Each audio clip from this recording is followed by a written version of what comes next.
নমস্কার বন্ধুরা, অভয় দিদা রান্নাঘরে সবাইকে স্বাগত। আমার আজকের রেসিপি হচ্ছে চিলি সয়াবিন।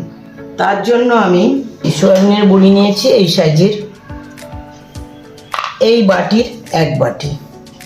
আর এছাড়া নিয়েছি আমি একটি বড় সাইজের ক্যাপসিকামও নিয়েছি, ডুমো ডুমো করে কেটে নিয়েছি। একটা বড় পেঁয়াজ নিয়েছি, নিয়ে ওটাও ডুমো ডুমো করে কেটে নিয়েছি। পেঁয়াজকলি নিয়ে 4-5টি কেটে নিয়েছি কুচো করে। এছাড়া নিয়েছি 1 ইঞ্চির মতো আদা, নিয়ে আদাটা কেটে নিয়েছি। আর রসুনও 4-5 কোয়া নিয়ে কুচো করে নিয়েছি। এছাড়া নিয়েছি 3টি কাঁচা লঙ্কা। কোটিংয়ের জন্য আমি 2 চামচ কর্নফ্লাওয়ার নিয়েছি। রান্নার জন্য আমি প্রয়োজন মতো নুন নিয়েছি। আমি 1 চামচ কাশ্মীরি লঙ্কার গুঁড়ো নিয়েছি রঙের জন্য।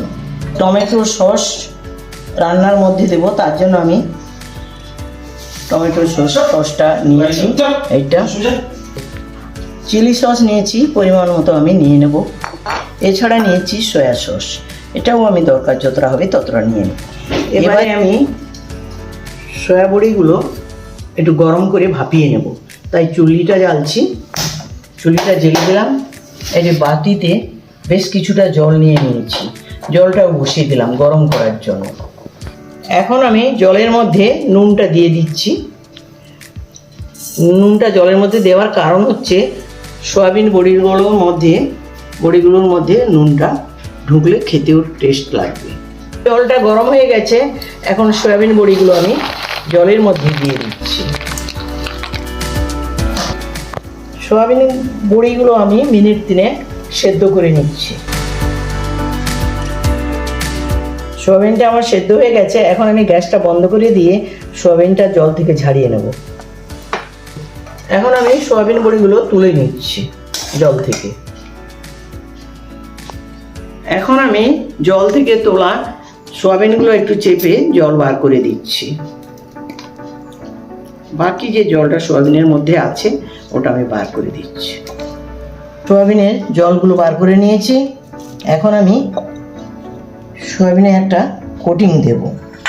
সেদ্ধ সয়াবিনের বড়ির উপরে অল্প একটু নুন দিয়ে দিচ্ছি, কারণ নুন দিয়ে সেদ্ধ করেছিলাম তো, জলটা চেপে বার করে দিয়েছি তাই। এরপরে আমি দিয়ে দিচ্ছি একটু রসুন বাটা, একটু আদা বাটা। এছাড়া দিচ্ছি গোলমরিচের গুঁড়ো, আমি দিচ্ছি 1/4 চামচ। হালকা করে একটু লাল লঙ্কার গুঁড়ো দিয়ে দিচ্ছি। সমস্ত যা যা মশলা দিলাম একটু নেড়ে মিশিয়ে নিচ্ছি। এর মধ্যে আমি একটা ডিম দিয়ে দিচ্ছি। আমি সয়াবিনের বড়িগুলো নেড়ে চেড়ে ভালো করে মিশিয়ে নিচ্ছি। 2 চামচ আমি কর্নফ্লাওয়ার দিয়ে দিচ্ছি। সমস্ত উপকরণগুলো আমি মিশিয়ে নিয়েছি। এখন মিনিট 2 রেখে দেবো। সুযোগে আমি চুল্লিটা জেলে একটা কড়াই বসিয়ে দিচ্ছি। এখন কড়াইটা গরম হয়ে গেছে, আমি সয়াবিন বড়িগুলো ভাজার জন্য রিফাইন তেলটা দিয়ে দিচ্ছি। 2 মিনিট হয়ে গেছে, এখন আমি ঢাকনাটা খুলে, আমার এদিকে গরম হয়ে গেছে। এখন আমি সয়াবিনের বড়িগুলো একটু একটু তুলে দিচ্ছি।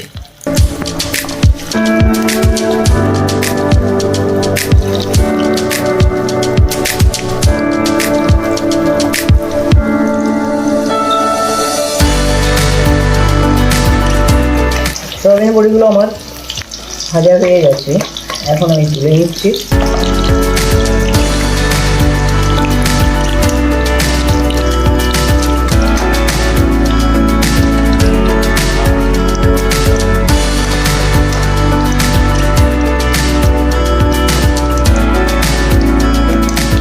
তেলটা সম্পূর্ণ ঢেলে নিয়েছি।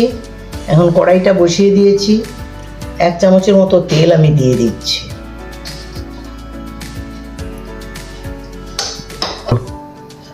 তেলটা গরম হয়ে গেছে, আমি রসুনটা দিয়ে দিচ্ছি। দিয়েছিলাম, এখন আমি আদাটা দিয়ে দিচ্ছি। পেঁয়াজের পিসগুলো দিয়ে দিচ্ছি।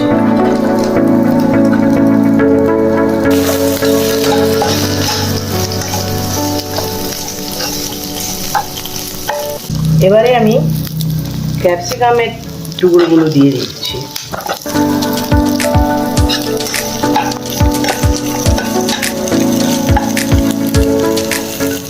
লঙ্কাগুলোও দিয়ে দিচ্ছি।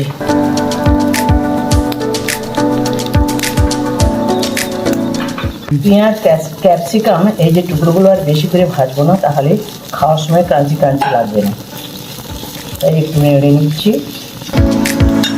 এরপরে দিয়ে দিচ্ছি স্প্রিং অনিয়ন।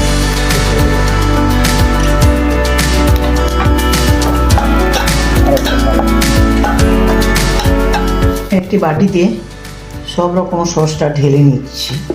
2 চামচের মতো টমেটো সসটা নিচ্ছি। রেড চিলি সসটা নিয়ে নিয়েছি, এখন টমেটো সসটা নিয়ে নিয়েছি। এখন আমি রেড চিলি সস 1 চামচের মতো দিয়ে দিচ্ছি। 1/2 চামচের মতো সয়া সস দিয়ে দিচ্ছি। মিনিট 3 আমি নেড়ে নিয়েছি। এখন আমি সব রকম সস দিয়ে একসঙ্গে মিক্স করে রেখেছিলাম, সেই সসটা ঢেলে দিচ্ছি।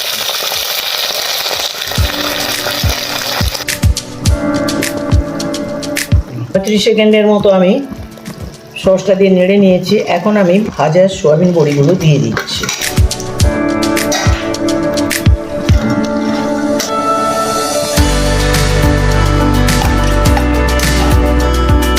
আমি 1/2 চামচের মতো কর্নফ্লাওয়ার গুলে উপর থেকে দিয়ে দিচ্ছি।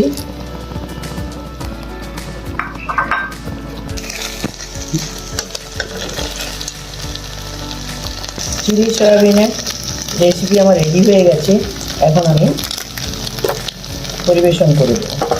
একটু স্প্রিং অনিয়নের টুকরোগুলো ছড়িয়ে দিচ্ছি। এবারে আমি নামিয়ে নিচ্ছি। গ্যাসটা বন্ধ করে দিলাম। এখন আমি নামিয়ে নিচ্ছি।